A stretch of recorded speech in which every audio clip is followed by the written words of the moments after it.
Hare Krishna.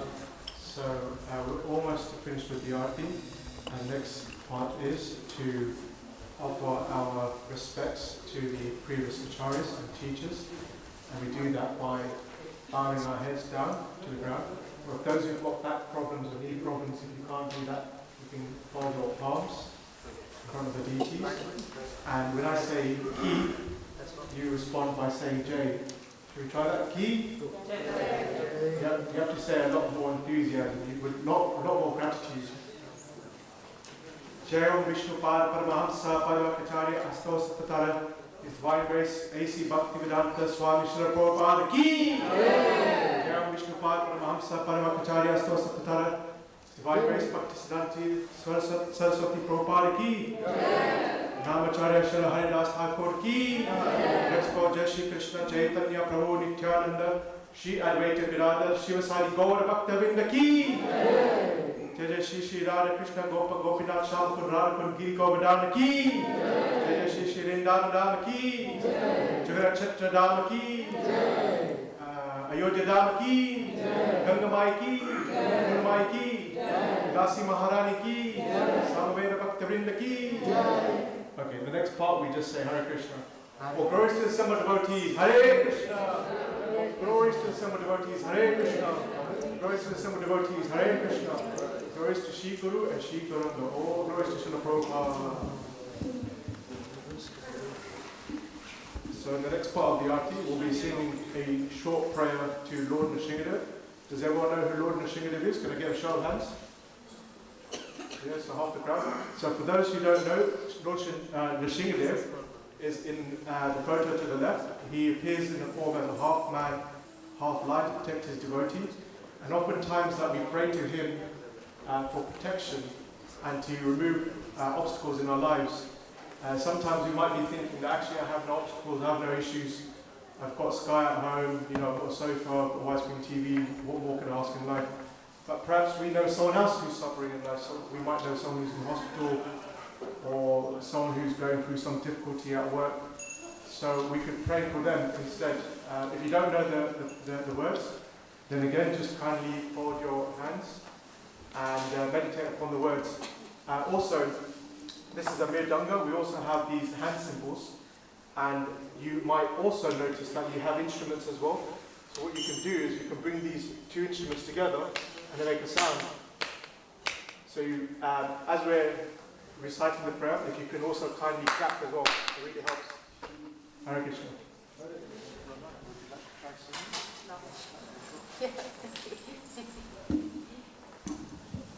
Sharanasim Bhagwan Ki!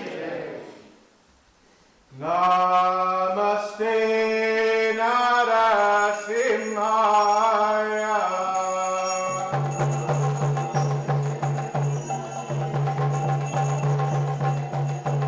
Namaste Narasimhaya.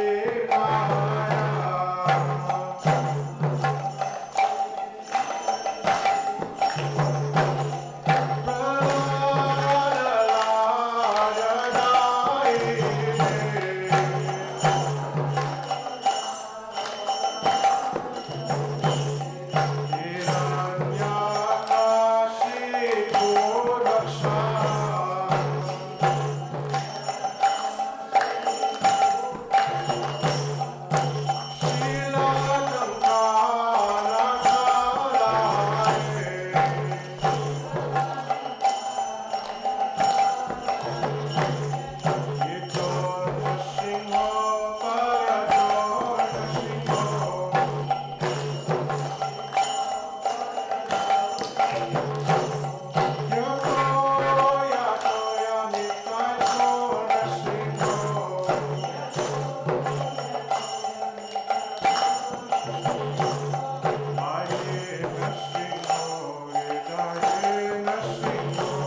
Thank you everyone for joining us for this evening's Arki. The next Arki will be at 9 o'clock. If you would like to take, they're serving March and Friday outside. And then shortly afterwards we'll be having a discussion on the public ether by Her Grace and the last one. So yes, please take some March and Friday and then come back after you've fed your stomach. Then come back and feed yourself. Hare Krishna.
No, because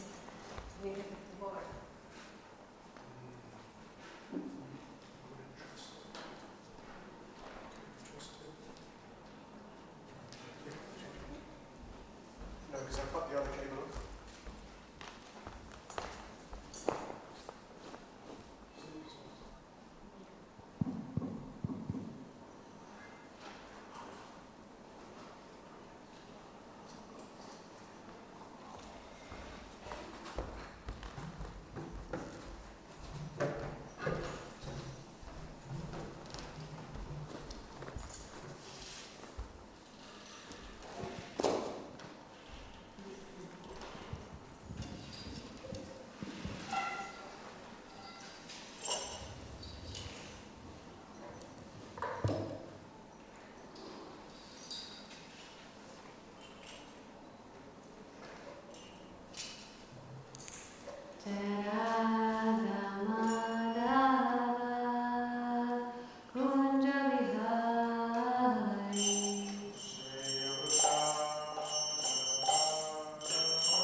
शिशिराला Bhaktivedanta Manor की शिशिगार मिठाई Shila Prabhupada ki jai.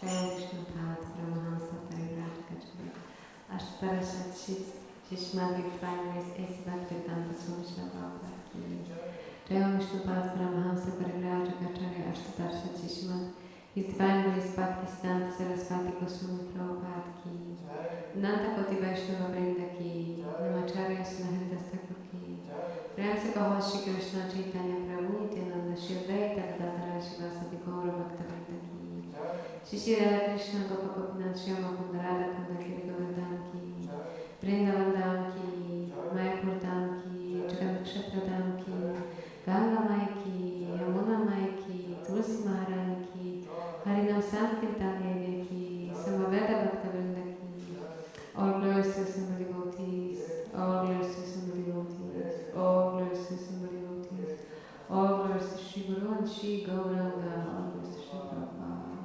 Krishna Krishna Srimate Bhaktivedanta Swami Devi, Namaste Saraswati Devi Gauranga, Pracharani Krishna Smriti Vistha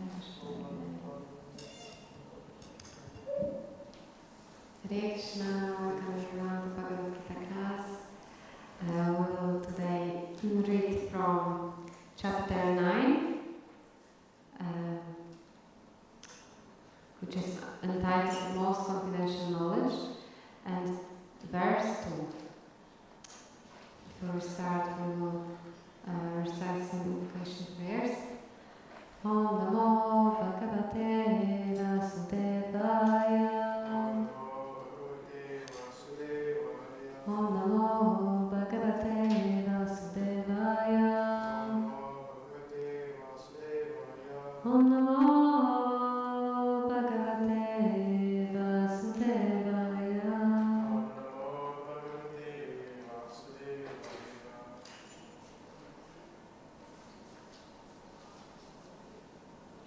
Raja Vidya Raja Koyam. 9.2. Okay, one more time. Raja Vidya Raja Koyam Pavitram Indamuttamam Prataksha Vagamam Dharmyam Susukam Kartumavyayam. If you could please repeat after me. Raja Vidya Raja Koyam Pavitram Indamuttamam Prataksha Vagamam Dharmyam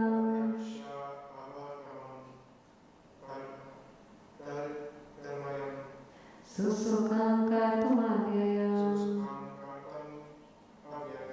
Raja Vidya Raja Koyam Pavitram Indamuttamam Prataksha Vagamam Dharmyam Susukam Kartumavyayam. Would you like to try? Raja Vidya Raja Koyam Pavitram Indamuttamam Pratyaksha Vagamam Dharmyam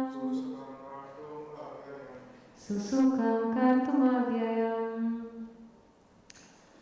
Okay, word for word. Raja Vidya, the king of education. Raja Koyam, the king of confidential knowledge. Pavitram, the purest. Idam, this. Uttamam, transcendental. Pratyaksha, by direct experience. Avagamam, understood. Dharmyam, the principle of religion. Susukam, very happy. Kartum, to execute. Avyayam, everlasting. Translation. This knowledge is the king of education, the most secret of all secrets. It is the purest knowledge, and because it gives direct perception of the self and realization, it is the perfection of religion. It is everlasting, and it is joyfully performed. If you could please repeat. This knowledge is the king of education. The most secret of all secrets. It is the purest knowledge. It is the purest knowledge. And because it gives direct perception of the self by realization, And because it gives direct perception of the self by realization, it is the perfection of religion. it is the perfection of religion. It is everlasting, It is everlasting. and it is joyfully performed. And it is joyfully performed.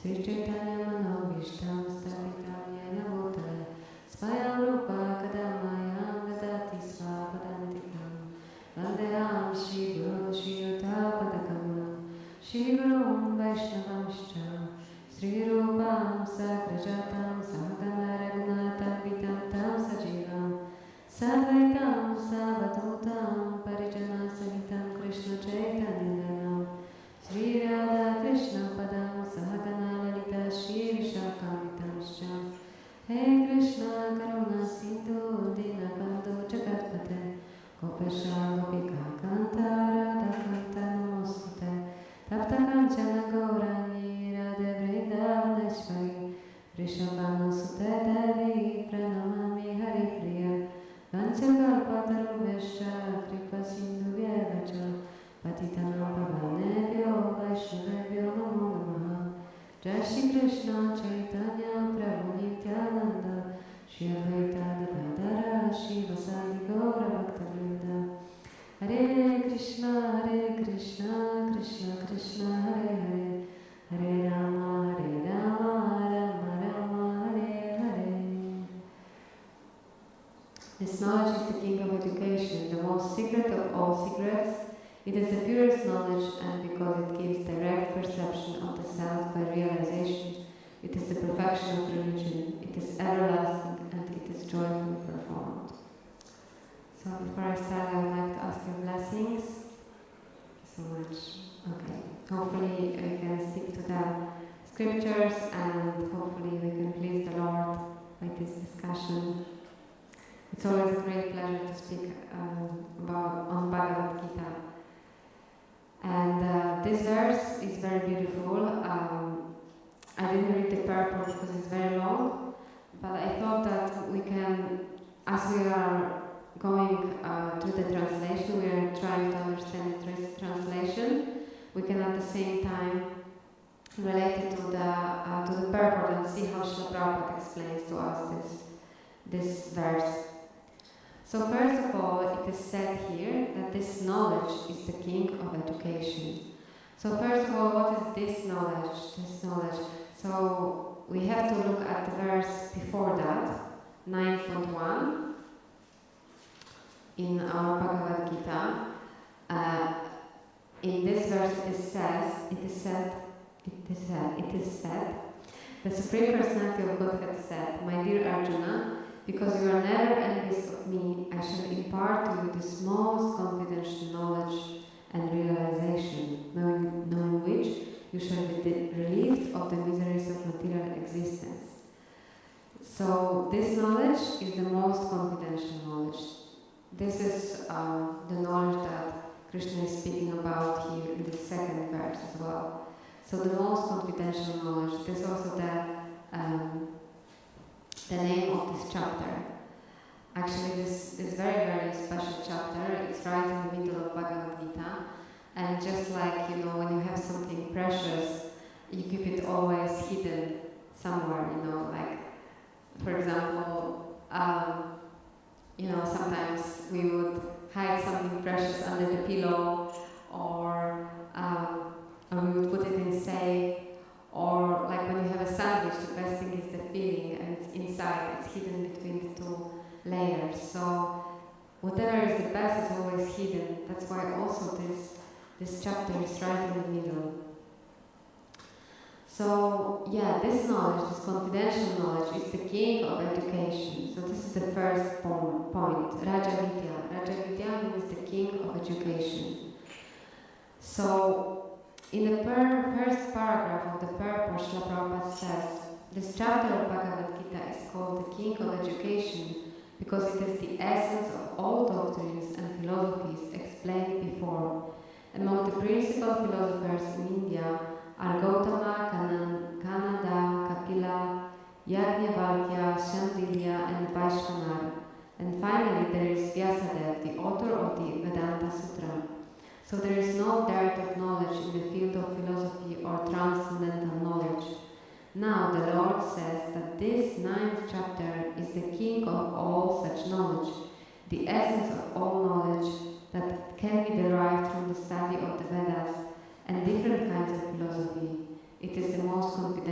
because confidential or transcendental knowledge involves understanding the difference between the soul and the body, and the king of all confidential knowledge culminates in devotional service.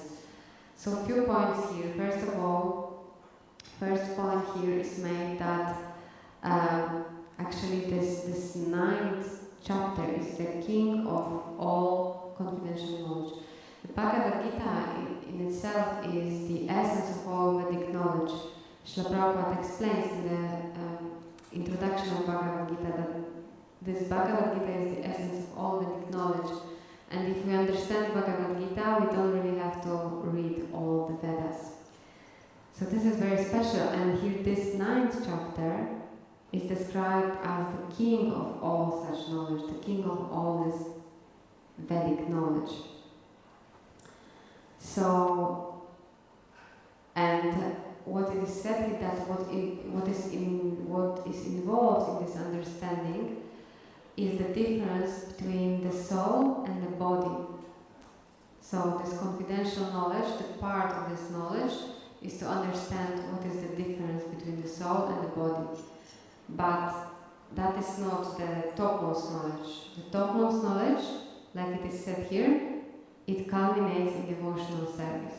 So more will be explained later. And then another point Srila Prabhupada makes in the next paragraph, he says that generally people are not educated in the confidential knowledge, they are educated in external knowledge. As far as ordinary education is concerned, people are involved with so many departments: politics, sociology, physics, chemistry, mathematics, astronomy, engineering, etc. There are so many departments of knowledge all over the world and many huge universities, but there is unfortunately no university or educational institution where the science of the spirit soul is instructed. Yet the soul is the most important part of the body. Without the presence of the soul, the body has no value. Still, people are placing great stress on the bodily necessities of life, not caring for the vital soul. So, what would you say is the main point in this verse, in this paragraph?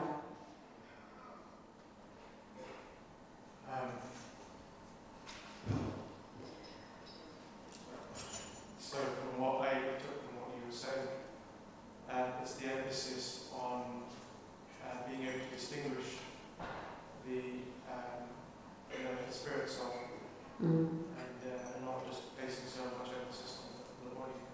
Right, yes, that's what Srila Prabhupada says here, that people are placing so much stress on this body, and that's why, like he says here, there are so many universities of so many different departments of knowledge, but the soul, which is the crucial part of the body, crucial because without the soul, the body cannot move, cannot function. Once the soul is gone from the body has no value. And yet, there is so little education on the soul. Like Srila Prabhupada mentioned in this paragraph, that there is no university which teaches us about the science of the soul. So this is very, very important point here. Yes, thank you so much for sharing that. Okay.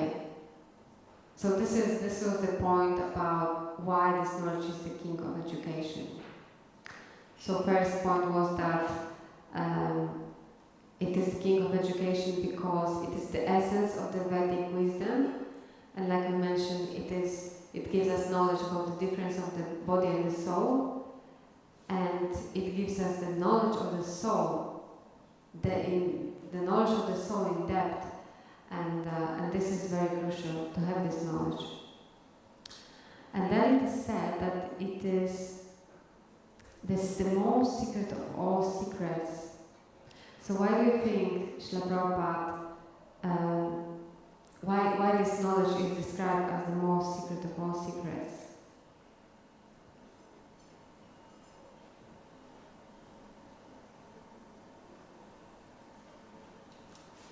In other chapters,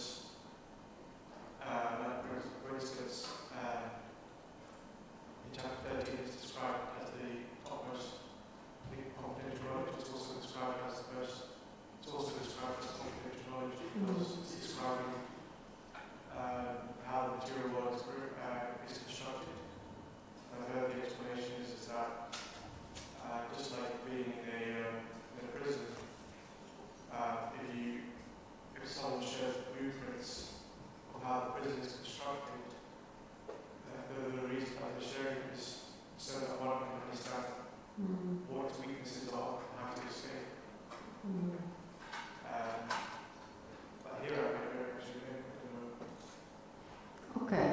Yeah, no, this is interesting point.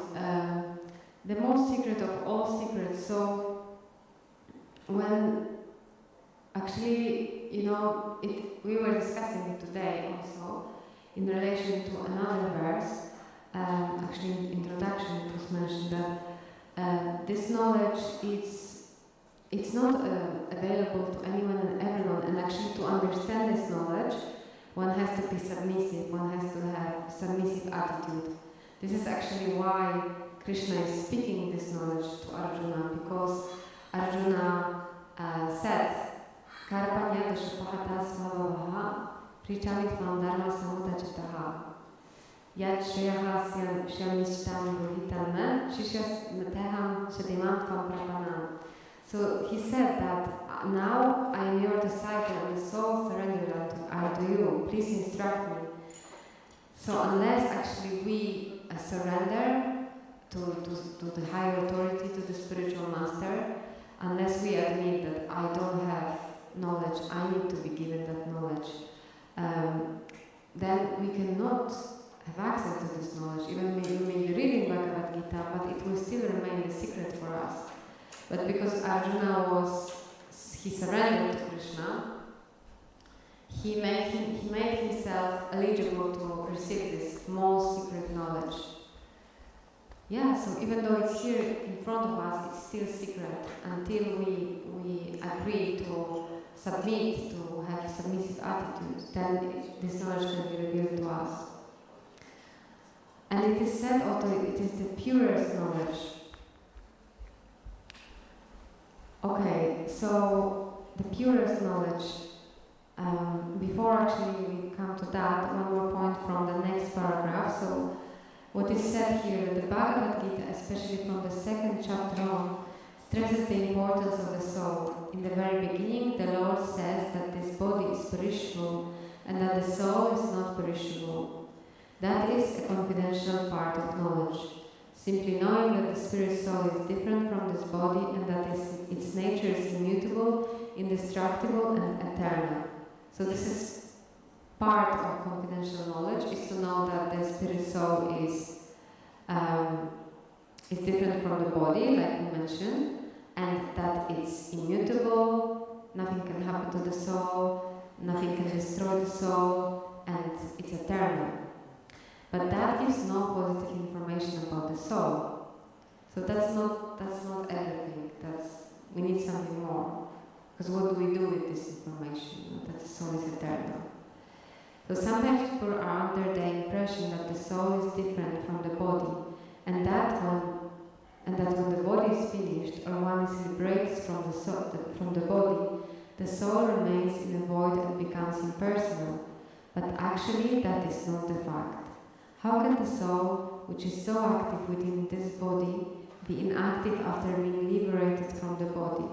It is always active. If it is eternal, then it is eternally active, and its activities in the spiritual kingdom are the most confidential part of the spiritual knowledge.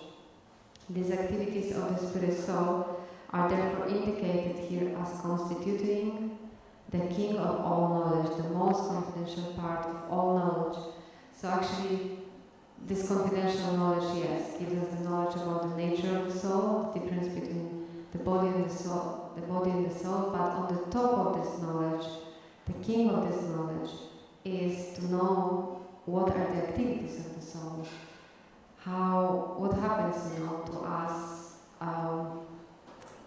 what do we do as the spirit soul. So this confidential knowledge tells us about the activities of the soul. Actually, the activities of the soul are to serve the Supreme Personality of Godhead in different ways. And the next point is that this knowledge, it is the purest knowledge. It is called Pavitra, the purest.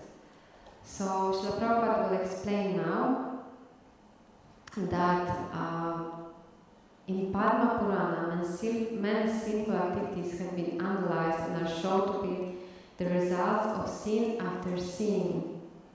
So in this paragraph, Srila Prabhupada explains how, being in this material world, we are constantly committing sinful activities. and that the result of those activities doesn't necessarily come immediately. Sometimes it takes time for us to feel this reaction, to feel the result of our sinful activities. And he gives example that when the seed of a particular tree is sown, the tree does not appear immediately to grow. It takes some time. It is first a small sprouting plant, then it assumes the form of a tree, then it flowers and bears fruit, and when it is complete, the flowers and fruits are enjoyed by persons who have sown the seed of the tree. Similarly, a man performs a sinful act, and like a seed, it takes time to fructify. So, yeah, there is... So we may even, like for example, we may contract a disease, but we may only feel the symptoms after a few days. So this is our situation in this material world. And Srila Prabhupada explains further that a person who has completely ended the reactions of all sinful activities and who is fully engaged in pious activities, being freed from the duality of this material world, becomes engaged in devotional service to the Supreme Personality of Godhead, Krishna. In other words, those who are actually engaged in the devotional service of the Supreme Lord are already freed from all reactions.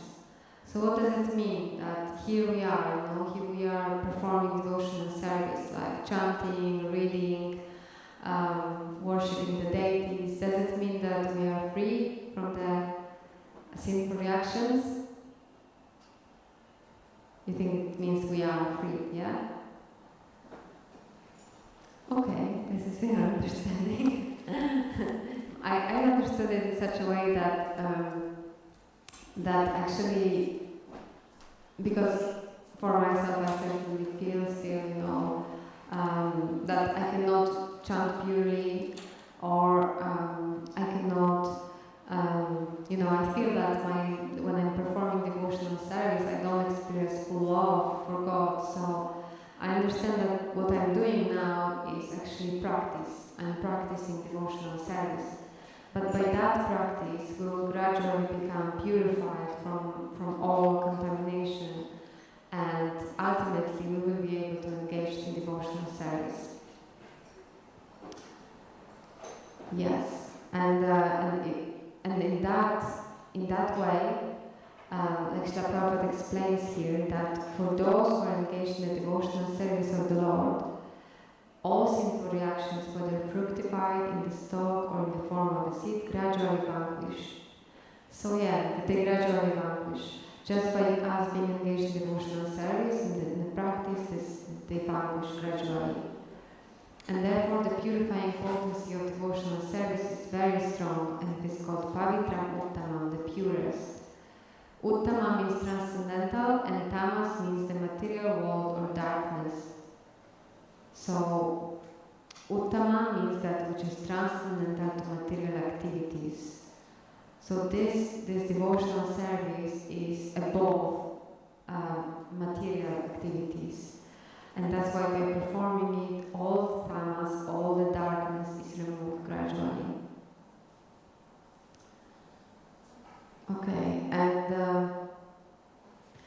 then it is said that it gives direct perception of the self by realization. So this is called Pratyaksha Avagamam. Yeah, so like it is said later on, Srila Prabhupada says that this direct result is actually perceived, and we have practical experience that any person who is chanting the holy names of Krishna, Hare Krishna, Krishna Krishna, Hare Hare, Hare Rama, Rama Rama, Hare Hare, in course of chanting without offense, feels some transcendental pleasure and very quickly becomes purified of all material contamination. Isn't it? Have you yourself experienced that it has purified you? Right, you have, of course. And anyone who is chanting this Maha Mantra is experiencing that it really purifies us. So it gives direct perception of the self by realization. It gives us realization. Okay, and then it is said, actually, from Vedanta Sutra, devotional service is so potent that simply by engaging in the activities of devotional service, one becomes enlightened without a doubt. And then, so personally, I can definitely also say that since I started to practice devotional service, I feel lighter in my life. You know,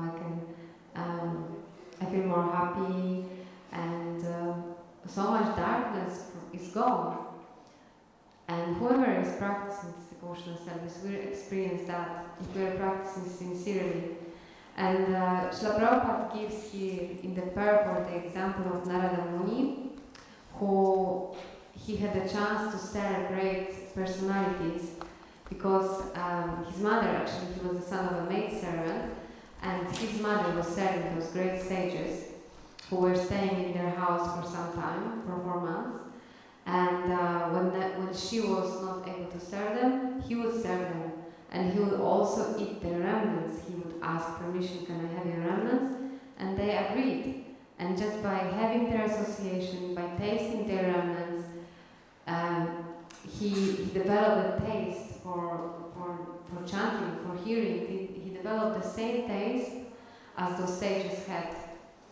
So this is another point stressed out here, how this devotional service is purifying us and giving us the taste of the holy name. And here specifically the point of the association is emphasized, how important it is for us to have association.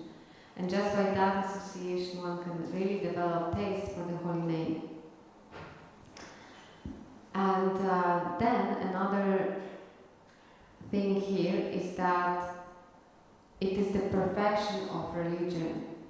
So sometimes this word religion, people don't like this word religion, you know, because it is associated with some doctrines which we have to stick to, even though we don't understand why, and it doesn't really help us. But this word, dharma, means path of religion, the perfection of religion. So what does it mean that this is the perfection of religion? So just this is explained here. Religious people generally do not know that the highest perfection of religion is the attainment of devotional service. So actually, the perfection of religion, as Srila Prabhupada says here, is to understand that our duty, our dharma, our sanatana dharma, our eternal occupation is to serve God. And if we do that, we can realize who we are, and we can be really happy and satisfied. And the final point, it is susukam, it is joyfully, there is also one more point, it is everlasting. First point is, it is said, it is everlasting. So why is it said that it is everlasting? Srila Prabhupada says that devotional service is eternally existing. It is not as the Mayavadi philosophers claim. Although they sometimes tend to so-called devotional service, their idea is that as long as they are not liberated, they will continue their devotional service. But at the end, when they become liberated, they will become one with God. But actual devotional service continues even after liberation. When the devotee goes to the spiritual planet in the kingdom of God, he is also engaged there in the service to the Supreme Lord. So it is everlasting. One can practice devotional service while still being here on the earth and in the material body, and whatever one does in this body will never be forgotten. So in the next body, even if we take birth again in this material world, we will continue from where we started off. And then, even if we do get liberated, we will continue our devotional service. So it is everlasting, it never ends. And finally, it is said, it is susukam, it is joyfully performed. So, yeah, like Srila Prabhupada says here, that the process of devotional service is a very happy one, susukha. Why? Devotional service consists of Shravana, Kirtanam, Vishnu. So one can simply hear the chanting of the glories of the Lord, or can attend the philosophical lectures in transcendental knowledge given by the authorized acharyas. Simply by sitting, one can learn. Then one can eat the remnants of the food offered to God, nice palatable dishes. In every state, devotional service is joyful. One can execute devotional service even in the most poverty-stricken condition. So the point here is that, whatever we do in devotional service is joyful, and actually, no matter what it is, it's about the experience that we get. We feel this reciprocation from Krishna in our heart, that he's happy that we did this. We clean the temple or wash the dishes, whatever it is. Krishna is reciprocating with us, he's happy. And that's why we are here, otherwise when we speak to others who are not engaged in devotional service, we are saying that we are coming to the temple and we are cleaning the temple. They think, oh, don't you have enough cleaning at your home? Or, why are you wasting your time there? But we know that actually by doing that, we are really experiencing some higher taste. We are experiencing happiness, and that's why we do that.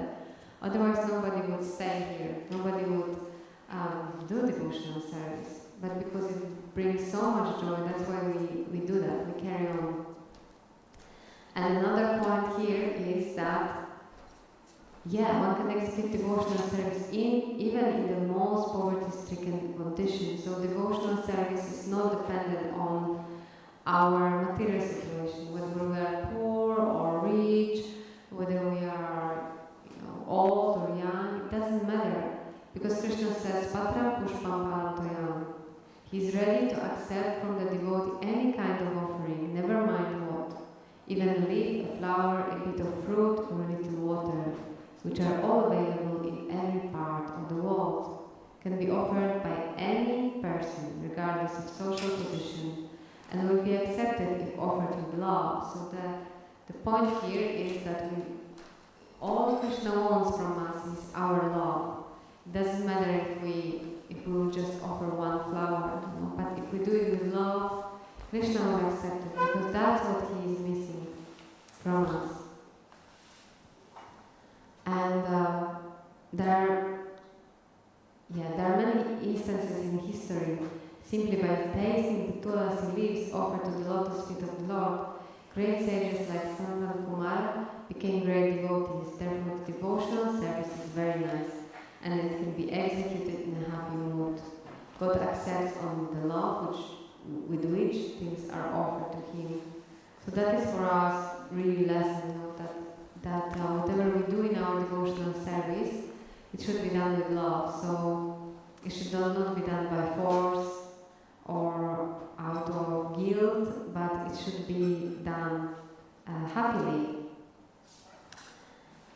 So finally, Srila Prabhupada says that actual devotional service begins after liberation.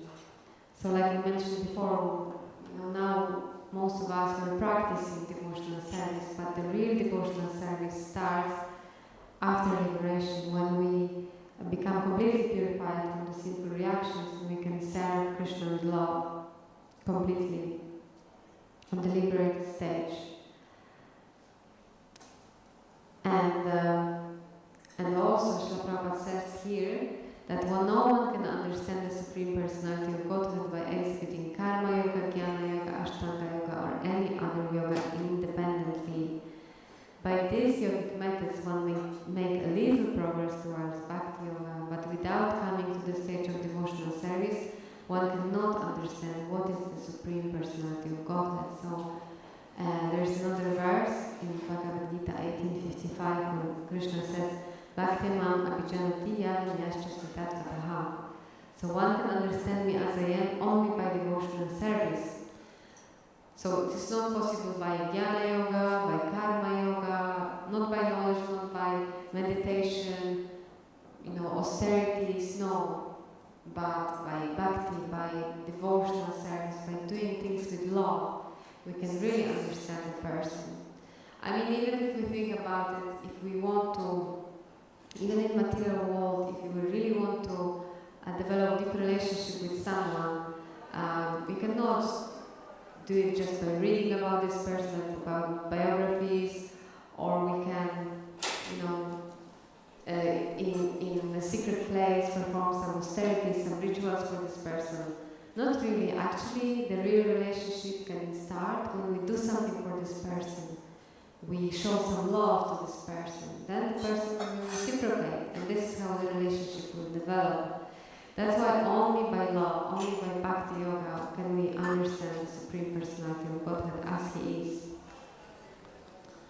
And in Srimad Bhagavatam it is confirmed that when one becomes purified by executing the process of devotional service, especially by hearing Srimad Bhagavatam or Bhagavad Gita from realized souls, then he can understand the science of Krishna or the science of God. So that was mentioned. We had example of Narada Muni who heard from the great sages, from the pure devotees, and that's how he understood Krishna, the science of Krishna. So for us as well, this is emphasized here that we can understand Krishna if we hear from those who have understood him already. So Shravan, hearing. Evam prasanna manaso bhagavat bhakti yogata. When one's heart is cleared of all nonsense, then one can understand what God is. Thus the process of devotional service of Krishna consciousness is the king of all education and the king of all confidential knowledge. It is the purest form of religion, and it can be executed joyfully without difficulty. Therefore one should adopt it. Yeah, so the king of education, and can only be understood if our heart is cleared of all nonsense. And we, actually in Srimad Bhagavatam it is also explained that Krishna, he reveals himself to those who have developed Brahminical qualities, like truthfulness, honesty, humility, simplicity, cleanliness. Krishna is attracted to someone like that. So that's why this process of devotional service is purifying us and is gradually bringing us to the platform of goodness. And from there, Krishna will reveal himself to us.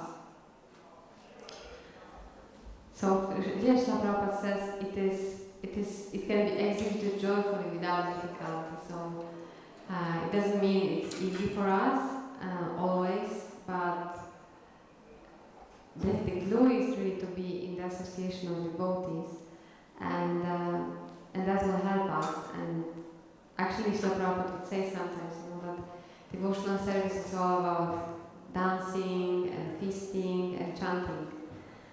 So these are the most important parts of this process, to be joyful, to joyfully perform devotional service, because that will keep us here. So this was really a lot.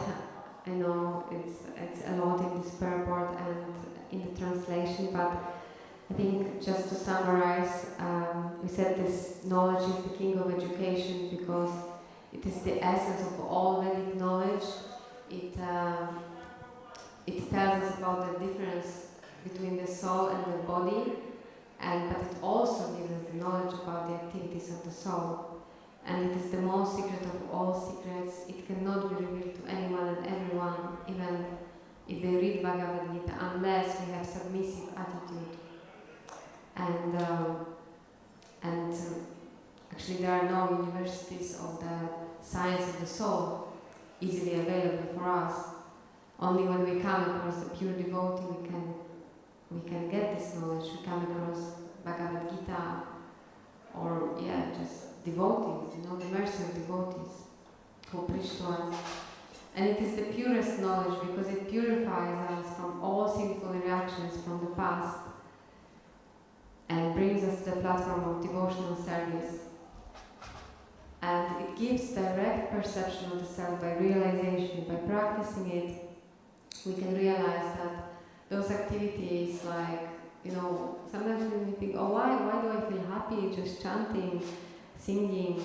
But this, gradually, by getting this knowledge, we understand, because these are activities of the soul, and I can only be happy when I do things that are actually activities of the soul, because I am the spirit soul. So how else can I be happy if I act like the body, but I am the spirit soul? I can never be happy. But if I act as the spirit soul, even though I'm still in the body, I can be very happy. And it is perfection of religion, like it is said, because it gives us the knowledge about devotional service. And this is the perfection of religion, it gives us knowledge about who we are and what is our eternal duty, eternal occupation. Sanatana Dharma is to serve God. It is everlasting because it lasts birth after birth and also after liberation, and it's joyfully performed. All these activities are very joyful for us, and we are experiencing joy when we are doing things for Krishna. So, yes, that's all I wanted to say. And would you like to share any reflections, or are there any questions, comments? Anyone would like to say anything? Just a comment. There was this point when you were talking about this is the highest religion, which just explained this is the highest religion. And I was just thinking that we know that there is only one religion, there's only one dharma, which is to serve Krishna. And I was just thinking that this, so why is it this is the highest dharma? There is only one dharma. It's either to serve or it's to serve. There's no alternative. So how can you do it higher than serve? And this point of the very yes, when some people talk about when you do this word, dharma, today has religion has such a negative connotation that people don't want to be identified with a religion. They would rather say that they are spiritual. Yes. It means they don't follow any doctrine, they don't worship anyone in particular. They're cool with everything. And I was just thinking all these things, what does it mean that one is following religion, or if one says that no, they don't follow religion, they're not following any dharma. But then I was thinking, actually, this is the whole point, is that eternity, together to look for Christianity does. Together to look for Christianity does. That one is always an eternal servant of Krishna. So that's the dharma. So for a person to say that they don't follow religion, they are mistaken, because even though they may not be performing the highest dharma, which is to serve Lord, to serve Krishna, they are still performing what had to according to their dharma, what they've chosen to serve is not what is transformed into either their boss, their partner, their children, their car, their house, their football teams, to their country, so many things that they are still, that is their religion. It's not the highest religion, but still they've just transformed it and are worshipping something else. Yeah, that's true. Everyone is serving someone or something. And Srila Prabhupada says that unless we serve Krishna, we will serve Maya. And in a way, this is true that everyone is following the Dharma of being the servant, want it or not. Everyone has to serve someone. But someone who is intelligent will choose to serve God, because if we do that, we will not only be happy, but also we will be taken care of in the best way. Thank you. Anything you would like to say? I just wanted to ask, what should be the activity of soul every day? What should be the activity of the soul every day? Yeah. So the soul, I mean, we are individuals, so as the, we don't know exactly what are our activities in our original position as the spirit soul in the spiritual world. Everyone has some different service from Krishna. But when we are here in this material world, conditioned in the material body, Srila Prabhupada gave us the process, how we should engage this body so that we engage the soul, actually. So he gave us the morning program, starting from 4:30 a.m. in the temple. That's how it starts. But you can, living outside, of course, you can adjust to your routine. But the main activity that Srila Prabhupada gave us, that Lord Chaitanya gave us, is chanting the holy names of the Lord. This is the activity, this is a spiritual activity, completely spiritual activity, this is activity of the soul. Because this purifies us from the material contamination and helps us to understand who we are. So this is the activity of the soul. And another activity is to read about God. Because as the spirit soul, we always want to glorify the Lord. As the spirit soul, we always just, sing the glories of the Lord, sing Krishna's glories. So that's why reading about Krishna, speaking about His glories makes us happy. Because this is our original activity that we would do as the spirit soul. And those are the two main activities actually, hearing and chanting. And then Srila Prabhupada gave us the whole program, like in the morning, Mangalarati, and in the class, the Srimad Bhagavatam class, so hearing.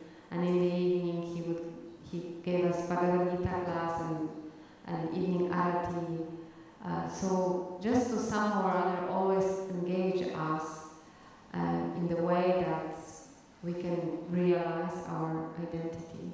All those activities are completely spiritual. Whatever we do for Krishna is completely spiritual.